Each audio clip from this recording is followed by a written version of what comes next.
ሰላም አድማጮቼ፣ ስለ ጅማው ከድር ሰተቴ ከደራሲ ተስፋዬ አየለ ጋር ያደረግኩት ጨዋታ ዛሬም ቀጥሏል። ዛሬ እንግዲህ ከድር እብድ ነው ተብሎ አማኑኤል ሆስፒታል ተወስዶ የነበረ ጊዜ ያደረገውን አስደናቂና አስቂ ነገር እንዲሁም ደግሞ የከድር ሰተቴና የሃደ ፋሪስ ፋሮን ነገር እንሰማለን። አብራችሁን ቆዩ እና ከድር ሰተቴ እንደዚህ አይነት ሰዎች መሃል ተገኘ። ያ ማለት ይሁን በቃ በሱ ደረጃ ሊያወሩ የሚችሉት እነዛን ሰዎች እየጠሩ መሆን አለበት እያለ ያለው ነገር በምንድነው አሁን በሚዛን አስቀምጠ ካልሆነ ልትፈዝ ነው። ስለዚህ እሱ አጠገብ ያወራሉ ይሄን ነገር ያነሳሉ እንትናን አሁን ዲዮጋን አንድ ጊዜ ዲዮጋን ንገሩት ዲዮጋን እሱ ያኔ በቀን እንትን ለኩሶ ፋኖስ ለኩሶ ይሄው በቀን ብንፈልገው አጣ ነው እሱን ይላል። እሷ ገጠም ምን ነበርች? ዲዮጋን እንግዲህ እውነተኛ ሰው ፍለጋ ነው አይደል? ዲዮጋን ያኔ አንተ ነው የሚለው እንጂ ዲዮጋን ያኔ አንተ እንትን ፋኖስ ይዘህ ፈልገህ ያጣውን ይሄው አንተን እኛ ፈልገን አጣን። ያኔ እሱ ሰው ሲል ነው እውነተኛ ሰው ፈልጋለሁ በሚል ነው በቀን ፋኖስ ይዘህ ስትፈልግ ነበር። ይሄው እኛ ዛሬ አንተን ፈልገን አጣን ይላል። እና ይሄ አሁን ያስደን ምንድነው? እንዴት ነው ያ ማለት? እንደዚህ አይነት ሰው አጣን ነው። ይሄ ብዙ የሚያመራምር ነው። ከዛ ዲዮጋን ምስኪኑ እውነት እንዲገለጥለት እንትን አለ ራቃኑን እንዲህ አለ ምናምን እሱን ነገር አይወደው። አይገርምም? ይሄ እርቃኑን እንትን ቁጭ ብሎ የበሰበሰ ነገር በልቶ እንትን ብሎ ምናምን እንደውም እውነት ፍለጋ እንደዛ ይቀመጣል እንዴ? እውነት አፍንጫዋን ይዛት አልፈዋለች ምናምን ሁላ ይላል። ያው ዲዮጋን ስለሆነ እሱም ያውቀዋል። ለምሳሌ እንደዛ የሚለው አሁን ይሄንን እኔ ሌላ ጉዳይ ውስጥ በደንብ እንትን ብየዋለሁ። ምክንያቱም የእውነትን ክብር ጋር ነው እውነትን እንደዛም እንትላትላች ከዛ የሚመቸው ደግሞ አሌክሳንደር ምን ትፈልጋለህ እንዳረግልህ ሲለው እቺን የጋረድከኝን ፀሐይ ዞር እንድትልልኝ ይፈልጋል ያለው ይሄ ደንቀዋል። ይሄ ደስ ይለዋል። እቺ በጣም ለሱ በጣም የተለየች ናትና የሆነ ነገሮች ላይ ግን ዝም ብሎ እንትን አይደለም አይቀበልም። ዝም ብሎ እንትን አይደለም። አሁን ይሄ እንትንነት አይደለም። ይሄ ኢጎ ምናምን አይደለም። ግን ነገርየውን ሲቀበል ፊልተር አለው። በቃ አለው ራሱን ነው። ስለዚህ እንትና ስለሆነ የፈለግከውን አምጥተህ መጭንበታል። ማንም ይበል ለምን ሶሻሊዝም ይልሃል። ሶሻሊዝም ዓለም የላባደሩ ትሆናለች ይላል አሉት። እንግዲህ አስብ ይውል ሶሻሊዝም የሚያክል ነገር ይሄ ነው መፈክሩ ዓለም ላይ ዓለም የላባደሩ ትሆናለች ዓለም ይላል። ዓለም ያው ዓለም ናት የነጭ የጥቁሩ የሀብታም የገባሩ አትሆንም ፈጽሞ ያንዱ ላባደሩ ይላል። አየ ሶሻሊዝም ስለሆነ አይደለም እንዴ እንመርምረው እንጂ እውነቱን ነው። ለምንድነው የላባደሩ ትሆናለች ብለን ከዛ ደግሞ ሀብታሙን ደሃ ደግሞ የምናረገው ከዛ ሀብታሙም ሆነች ዓለም እንዴ የሁሉም ናት ነው። አሁን ባላንስ የሆነ ዓለም ይፈጠር ነው። ለምን እኛ አሁን ስንት ዘመን እኮ ይተጣጣል ነው አይዲዮሎጂ እየቀየር እንመጣለን። የነበረውን አይዲዮሎጂ እናፈርሳለን፣ እንገለዋለን፣ እንሰባብረዋለን። ይሄ ነገር ባላንስ አልሆነም። ምክንያቱም እኔ አንተ አይዲዮሎጂክ ልክ አልነበ አሁን 60ዎቹን ሲገሏቸው ለምንድን ነው የገደሏቸው? በዚህ ምክንያት እኮ ነው። ለምን እነሱ አጠፉ አሉ በወሎ ረሃብ 10 ዓመት እንኳን አይፈረድባቸውም በትክክለኛ ህግ። እነዛ ሰዎች ታላላቅ የኢትዮጵያ ሰዎች ናቸው አይደል? በአይዲዮሎጂ አትስማማም። እነዛን ሰዎች እኮ በቃ እዛ ሰርታችሁ ተከፍላላችሁ ብለ በኢትዮጵያ አውሮፕላን ወደ ውጪ ሂዱልኝ የትራንስፖርቱን ከዛ ሆናችሁ ሰርታችሁ ተከፍላላችሁ ብለ ብታባረራቸውስ ወይንም ደግሞ የሆነ ቦታ አስቀምጣቸው እስቲ ምንድን ታስባለህ ጻፍ ውስጥ ይዝም ብላችሁ መጻፍ ስለ ኢትዮጵያ ብትላቸውስ? አሁን እነዛን ሰዎች ባላንስ አድርገህ አንተ ይዘህ የመጣውን አይዲዮሎጂ ባላንስ አድርገህ ነው እንጂ የመፈራረስ ይሄ አሁን እሱ ኒውትራል ነው። በቃ ማለት እኔ እሱ ላባደር ስለሆነ እኔ ላባደር ላባደርን የሚደግፈው ሀብታምን አታገኘውም። አንድ ቦታ አይቆምም። የሰው ባላንስ ይሄ ነው። የሱ ባላንስ ዝም ብለህ ስለፎከረ ሶሻሊዝም ስለሆነ አይደለም። እዚህ ጋር እንድንጨምር ልክ በዛ ሰዓት ፀሐይ እንቁ ስላሴ የከፋ ጠቅላይ ግዛት ከዛ ከደርግ በፊት ሐውልት ያሰራሉ። ሐውልት አሰርተው የኃይለ ስላሴን ሐውልት የቀዳማዊ ኃይለ ስላሴን ሐውልት ፈረንጅ አራዳ የሚባል ቦታ ላይ 4 አንበሳ በ4 አቅጣጫ አቆሙ። መሃል ላይ እሳቸውን ያቆማሉ። ግን የሚገርምህ በጣም ሐውልቱ እንትን አይደለም፣ ትክክለኛ አይደለም። ንጉሱም መተው ሲመርቁት በጣም ደብሯቸዋል።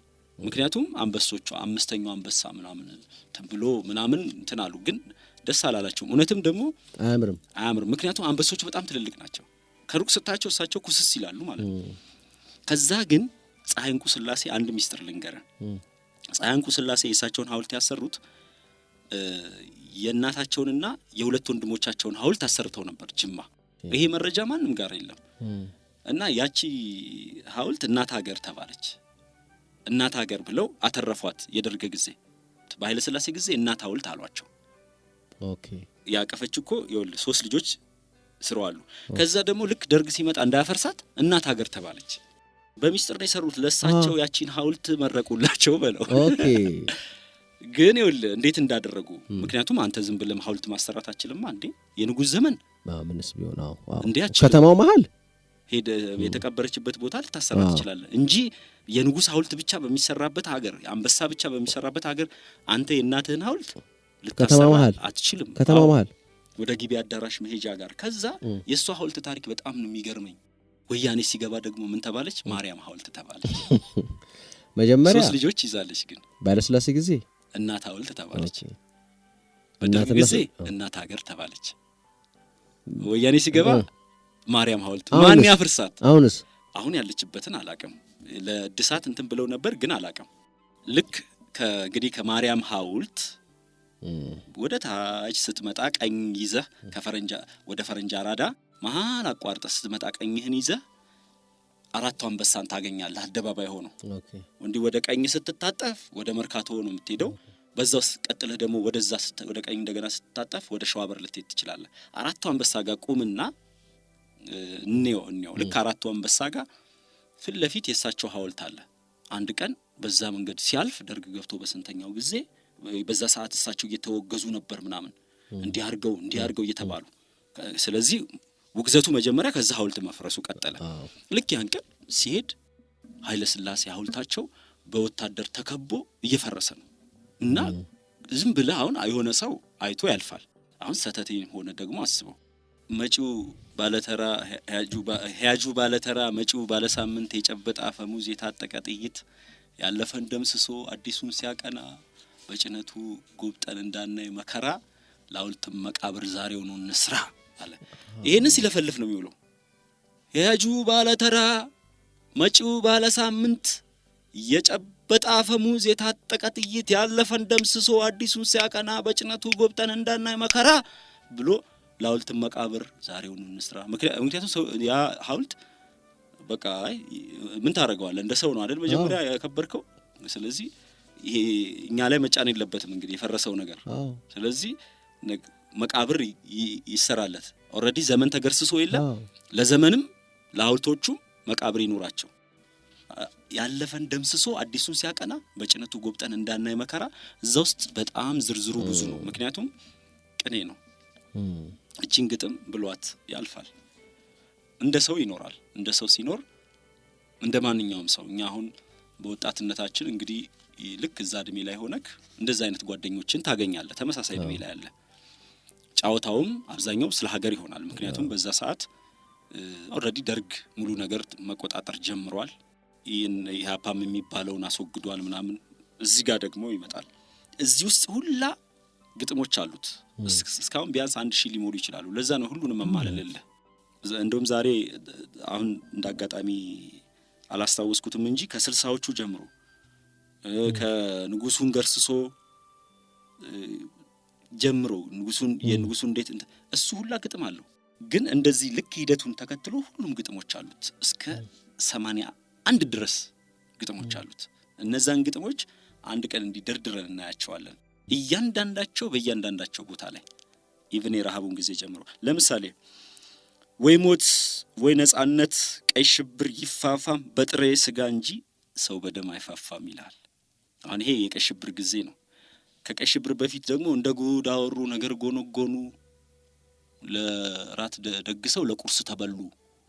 ኢህአፓዎችን ነው የሚላቸው። እንደ ጉድ አወሩ ነገር ጎነጎኑ ለጉልበታም ጊዜ በምላስ ጀገኑ ይላቸዋል። ለራት ደግሰው ለቁርስ ተበሉ ማለት የእንትናን ወሰዳት ማለት ነው። ተበሉ ማለት ተበሉ ብሏል። በቃ እሱ አወጣል መግለጫ ሰጥቶታል። ግጥም ግን ከላይ ያለችውን እሱ እንደ ጉድ አወሩ ነገር ጎነጎኑ ለጉልበታም ጊዜ በምላስ ጀገኑ። ከዛ ደግሞ የነጭ ሽብር የሚል አለ ሌሎች ግጥሞች እንደዚህ ልክ በቃ እዛ ጋር ይወራል። ምክንያቱም እንዲህ ሆነ እኮ እንደዛ ሆነ እኮ ይባላል። እሱ ያንን የሚመለከትበት አለው ከሰው ሲገናኝ። ከዛ ይሄ ነገር እየከፋም ሲሄድ የሱም ባህሪ እየተለወጠ ነው የመጣው። ምክንያቱም ደርግም አይተ ከሆነ ቁንጥጫውም እየበረታ ነው የመጣው። መጀመሪያ የማላመድ ነው ለስለስ ማለት ልክ ከኢህአፓ በኋላ ግን ደርግ እጅግ በጣም ጨካኝ ነው የሆነው። ከዛ ደግሞ ጭራሽ ለእያንዳንዱ ሰው ስልጣን ሰጠ፣ በተለይ ለታጣቂው። ያኔ ጭራሽ ከፋ። ምክንያቱም አከበር ካላከበርክ አይደለም ጉዳዩ። ኢቭን እሱ ቂም ካለበት የሰፈር ሰው ሆኖ ሊገልህ ይችላል። ትንንሽ መንግስቶች ተፈጠሩ፣ ስልጣን ተሰጣቸው። ስለዚህ በየሰፈሩ ዳኝነት ገቡ፣ እንደፈለጋቸው የሚያደርጉ ሰዎች ተፈጠሩ። ትንንሽ መንግስቶች በየዘመናቱ ይፈጠራሉ። ትንንሽ መንግስቶች በኃይለ ሥላሴ ጊዜም ተፈጥረዋል፣ በደርግ ጊዜም ተፈጥረዋል፣ በወያኔ ጊዜም እጅግ በጣም ነበሩ። ዛሬም በጣም ነፍ ትንንሽ መንግስቶች አሉ። እነዚህ ትንንሽ መንግስቶች ላይ ያለው ምን ይልሃል መሰለ? ትንኝ አልገደልኩም ሊልህ ይችላል ነገር ግን እየመራህ ትንኝ አልገደልኩም አትልም። በአንተ አመራር ስር ነው እስከ ታች ሰው። እኔ አሁን ጓድ መንግስቱን በጣም በጣም ከምተችበት አንዱ የኢትዮጵያን ህዝብ ይቅርታ ለመጠየቃቸው በጣም ያናድሩኛል። ለምሳሌ እየመራህ ነበር እንዴ መሪሁን ይዛል። ከፊት ለፊት በሬ ገባብህ፣ ላም ገባብህ። በሬውም ተጠያቂ አይደለም፣ ላሚቷም አይደለችም። ወይ ጅብም ቢገባብህ በቃ ገጭታል። ከዛ እኔ ነኝ ሹፌሩ፣ ይቅርታ መጠየቅ አለብህ ለደረሰው ነገር እንጂ እኔ ትንኛ አልገደልኩም ያደረገው እንትኑ ነው ምናምን በጣም በፍጹም ማስብል ነው። እና ይሄ ነገሮችን ያለ መውሰድ ጉዳይ ዛሬም ይከተላል፣ ነገም ይከተለናል። ምክንያቱም እየመራህ ነው። አንድ ተቋም ለምሳሌ የእግር ኳስ ቡድን ላይ አሰልጣኙ ነው የሚባረረው። ለምንድን ነው የሚባረረው? ተጫዋች ለምንድን ነው? ተጫዋችም ሊባረር ይችላል፣ ግን ዋና አሰልጣኙ ነው የሚባረረው። ሲጀመር ስታሸንፍ የምትመሰገነው አንተ አይደለ? ስለዚህ መተቸት አለብህ እና ይቅርታ መጠየቅ አለባቸው። መንጌ ይላታል። መንጌ ደርጌ ባርቾ ቆንጆ መንጌ በሁለት ጺማን በአንድ መላጣ መንጌ ባርቾ ስልጣን ላይ ወጣ ይለዋል። ለምሳሌ ተሰቀለ የነ ሌሊኔ የነ ምናምን ሲሰቀል አየ። ይህቺን ደግሞ ያንቀን ያላት በሁለት ጺማን በአንድ መላጣ መንጌ ባርቾ ስልጣን ላይ ወጣ ይለዋል። ከዛም እዛው ሰሞን ደግሞ ይልልሃል 3000 ዘመን ሰይጣን በጥይት አይወጣም ይላል። ዋይ በሉ ወይ በላ፣ ዋይ በሉ ወይ በላ፣ ዋይ በሉ ወይ በላ፣ ዋይ በሉ ወይ በላ፣ እናት ሀገር ሞታ ሚስጥር ሆኗል ቀብሯ ይላል። አሁን ይሄ የሶማሌ ጊዜ ነው። የሶማሌ ጊዜ ነው። ብላ ትበላለህ በልጅ አይጥ ወይንም በምስት ይላል። አሁን ይሄ አሁን ማህበራዊ እንትን ነው። ብላ ትበላለህ በልጅ አይጥ ወይም በምስት። ግን እንዴት ነበር ወታደሮች ግን የሚከታተሉት? አሁን ይሄንን በሚልበት ጊዜ መቼም የሆነ ሰው አለ የሚከታተለው። እንዴት ነበር? እንደ አጋጣሚ ተባለ በሚባል የሚታሰርበት፣ አሁን ሲታሰር የሚታሰርበት ሁኔታ እንደ ጉድ ታስሯል። እንደ ጉድ ነው የሚታሰረው። ግን ሲታሰር የሚታሰርባቸው ሁኔታዎች በጣም ይለያሉ። ለምሳሌ አንደኛው በወሬ ይበዛል፣ ሁሉም ጋር ይደርሳል። እንዲህ አለ ተብሎ ያ እንዳለ ግርግር ይፈጥራል፣ ይታሰራል። አንደኛው ይሄ ነው። ሁለተኛው ደግሞ ዳይሬክት ነው ማለት ዳይሬክት በቃ ሰውየው አለዛ ማለት ሊያስረው የሚችለው ሰውዬ አለ። ያን ነገር ወይ መጠጥ ቤት ነው ወይ መንገድ ላይ ነው ሲል ይሰማዋል፣ ወይ ደግሞ እየተከተለውም ሊለው ይችላል። እንዴ የደርግ እንትን ትልቅ ባለስልጣን ሆኖ መኪና እየነዳ እኮ እየተከተለ ሊናገር ይችላል። ይሄ ውስጡ ካለው የሆነ ቀን ግን ይናገራል ስጠብቅ ምንም ላይ ይናገር ይችላል። ግን በዛ ጋር ልክ ተሰማው አይደል? የተሰማውን ነገር ያለምንም ምረት ለራሱ ምረት የለውም ማለት ይችላል። ቤተሰቦቹ ግን ምን ይሉ ነበር? መቼም እኮ እንደዚህ አይነት ሰው ቤተሰብ እኮ ተሰቃይቷል በራሱ መንገድ አይደል? ቤተሰብም በቃ ወደ ይሄ እብድ መባሉ እየበረታ መጣ። ምክንያቱም በቃ ዝንጥ ብሎ ለብሶ መንገድ ላይ ይቆማል። አለባበሱ እንዴት ነበር ምናምን ይላል ምንም ላወራ ይችላል። የሆነ ቀን ደግሞ በቃ የሚናገር ይሆናል። በቃ እንዲህ እያለ